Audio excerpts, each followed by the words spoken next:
Hello students of 9th class. I am Rizwan Latif and I welcome you in my third lecture. This lecture is about the history of computers from unit number 1. Before moving towards my lecture, I would like to ask you all to click the like and share button, as well as for those who joined us for the first time may also click the subscribe button and bell icon so you will get notified and never miss any new lecture as it's uploaded.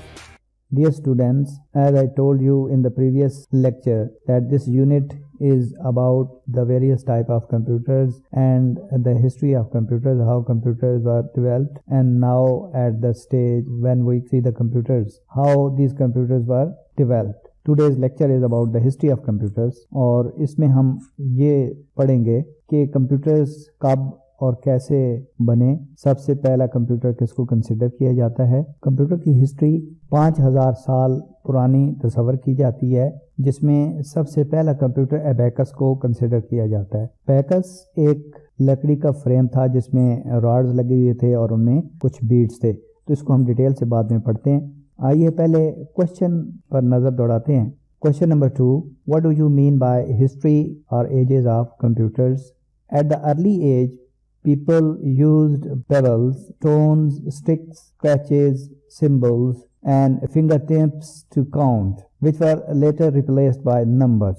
अब ये जो चीज़ें हैं जिनको हमने अभी study किया है यहाँ पे, ये सारी चीज़ें अब भी हम यूज़ करते हैं। हम उंगलियों को काउंटिंग के लिए यूज़ करते हैं। डिफरेंट जो सिम्बल्स हैं उनको अभी भी यूज़ किया जाता है। पुराने वक्तों में आपने देखा डिफरेंट सिम्बल्स को यूज़ किया जाता था। अभी भी मैथमेटिक्स में डिफरेंट सिम्बल्स की बेस पे हम कैलकुलेशंस करते हैं। इसी तरह हम अगर हमारे पास कोई कागज़ पेंसिल ना हो, हम स्क्रैचेस डाल के या स्टिक्स हमारे पास है, कुछ स्टोन्स हैं, पेबल्स हैं, उनके ज़रिए काउंटिंग करते हैं। तो पुराने वक्तों में यही तरीक़ाकार यूज़ किया जाता था, लेकिन उस वक्त नंबर्स नहीं होते थे। बाद में नंबर्स ने मोस्टली इनमें से चीज़ों को रिप्लेस कर दिया।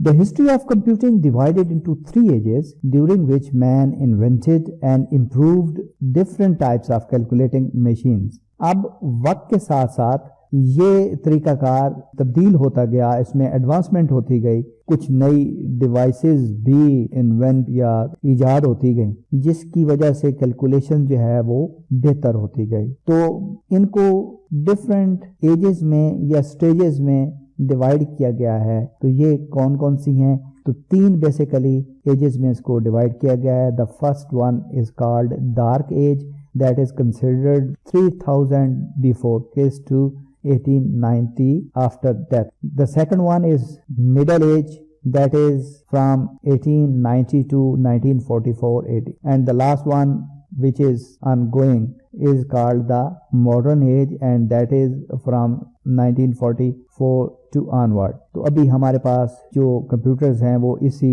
लास्ट जो एज है, मॉडर्न एज, इसमें कंसिडर किए जाते हैं। तो इनकी जो डिटेल है, इनकी जो तफसील है, वो हम नेक्स्ट लेक्चर में देखेंगे कि डार्क एज जिसको हम कहते हैं, जिसमें बगैर किसी डिवाइस के कैलकुलेशंस की जाती थी, तो वो कौन सी थी, उसमें कौन कौन सी तरीकाकार यूज़ किया जाता था। फिर मिडल एज जो है उसमें क्या एडवांसमेंट हुई जिनकी बेस पे कैलकुलेशन की जाती थी, और फिर जो मॉडर्न एज है जिसमें हमारे ये रिसेंटली यूज़ होने वाले कंप्यूटर्स हैं, तो इनको हम वन बाय वन देखेंगे। Thank you for watching. If you have any question regarding this lecture or the previous lecture, you can ask by writing in the comment section.